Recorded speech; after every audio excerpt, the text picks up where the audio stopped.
하나님 떠난 인생들에게 그리스도가 찾아오셔가지고 내가 너희에게 평안을 주노라. 제자들을 데리고 다니시면서도 평안을 너희에게 끼치노니 곧 나의 평안을 너희에게 주노라. 내가 너희에게 주는 것은 세상이 주는 것과 같지 아니하니라. 너희는 마음에 근심하지도 말고 두려워하지도 말라.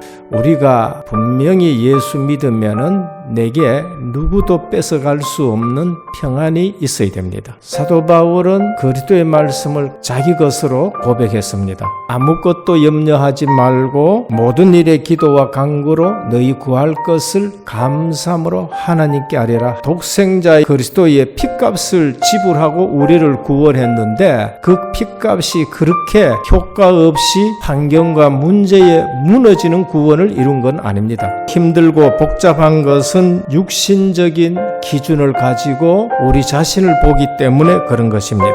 오늘 본문의 임금이 아들의 잔치를 베풀고 백성들을 초청합니다. 하나님의 나라는 늘 기쁨의 잔치라는 것을 말씀합니다. 원래 초청받은 자들이 임금의 말보다도 자기 육신의 일 거기에 초점 맞췄기 때문에 거절하는 것입니다. 다른 종들을 보내가지고 풍성하고 완전한 잔치를 배설했으니 오라고 다시 초청합니다. 두 번째 갖는 종들을 때리고 죽이고 한 것을 볼 수가 있습니다. 임금이 노해서 군대를 보내가지고 그들의 동리를 전부 진멸해 버렸었습니다. 유대인들이 복음을 거절하니까 복음의 문을 하나님은 이방인들에게 열어버린 것입니다. 길거리에서 많은 대로 선한 사람이든 악한 사람이든 상관없이 전부 초청하라고 합니다. 이것은 모든 사람에게 복음의 문이 열려 있다는 것을 말씀합니다. 가득 찼는데 임금이 나와 보니 예복을 입지 않는 자가 한 사람이 있었습니다. 너는 어찌하여 예복을 입지 않고 여기 앉았느냐 임금이 묻고 사환들을 시켜서 그를 쫓아내게 됩니다.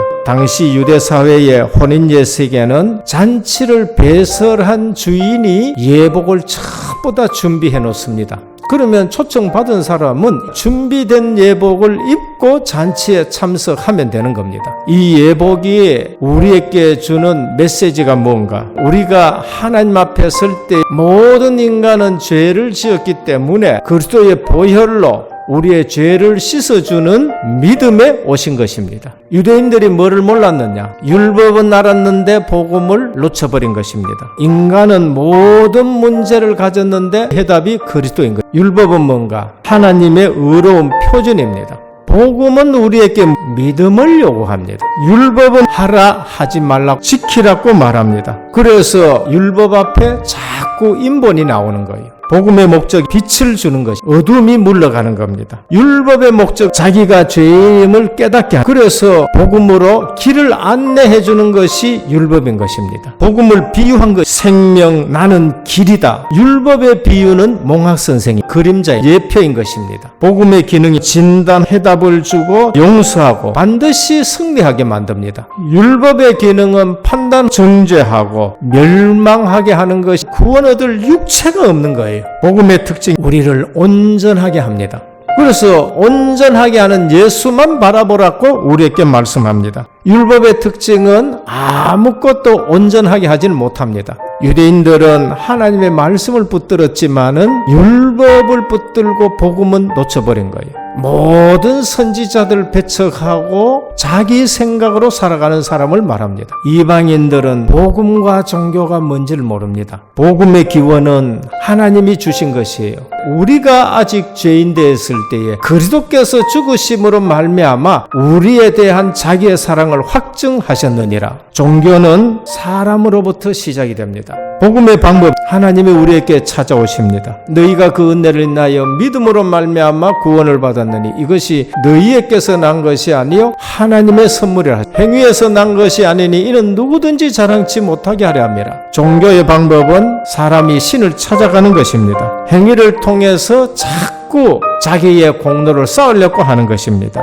복음의 핵심은 생명이 중심입니다. 종교의 중심은 의식과 제도입니다. 복음의 방향이 흑암을 이길 수 있는 권세와 권능이 주어졌다고 가르칩니다. 종교의 방법은 우상 섬기는 방법을 가르쳐줍니다. 복음의 목적은 먹든지 마시든지 무엇을 하든지 하나님 앞에 영광이 되게 하라. 종교의 목적은 선을 행하는 그 동기가 자기에게 있는 것입니다. 복음의 삶은 성령의 인도를 받는 것입니다. 언약 중심 복음에 유익하도록 문제에 빠지지 않고 기도 속에 하나님의 뜻을 발견하게 합니다. 종교의 삶은 우상 숭배하면서 거기에 종이 되어 살게 합니다. 노력과 인본주의, 문제 오면은 자기가 해결해야 되기 때문에 문제 속에 빠져서 근심 걱정하며 살아갑니다. 복음의 특징이 하나님이 베푸르신 은혜에 감동해서 살아갑니다. 하나님이 나와 함께하는 것이 특징인 것입니다. 종교는 내가 행위를 통해서 신을 감동시키려고 합니다. 복음의 결과는 영생이, 종교의 결과는 멸망과 지옥인 것입니다. 모든 것 다 하는데 생명이 없습니다. 마음 상태는 소재되고 비어있는, 나중 상태는 더 비참해집니다. 복음의 기회를 절대 놓치지 말라는, 복음이 얼마나 귀한지 알고 매일 그 복음을 묵상하고 누리셔야 됩니다. 모든 문제 해결, 진짜 복음 알면은 그주로만 충분합니다. 진짜 복음 알면은 성경 교육만으로도 온전하게 됩니다. 그래서 그리스도로 충분, 그리스도가 모든 것이 완전하다는 것을 가르쳐줘야 됩니다. 이거 놓친 이스라엘 백성 그 2000년 동안 유리방황하게 되는 겁니다. 시대마다 예복 입지 않는 자들이 교회에 들어옵니다. 지금 교회 절반 이상이 종교 통합주의로 가는 거예요. 오늘 이 본문이 우리 은혜교회와 내 하고는 무슨 관계가 있느냐 아셔야 됩니다. 여름에 많은 잔치가 있습니다. 가서 선한 자나 악한 자나 전부 이 잔치에 오라 해야 됩니다. 복음의 비밀이 뭔지를 알게 하셔야 돼요. 몇 가지 계획을 세우시길 바랍니다. 메시지에 집중하고 최고의 기도의 사람이, 훈련에 집중하고 최고의 전도의 사람이, 237에 집중하고 내 기능을 놓고 최선을 다하셔야 돼요. 하나님이 거기에 역사하시게 되는 겁니다. 마지막으로 우리 후대는 우리보다가 더 중요합니다. 잔치의 축복을 누리는 저와 여러분 되시기를 주님의 이름으로 축원합니다.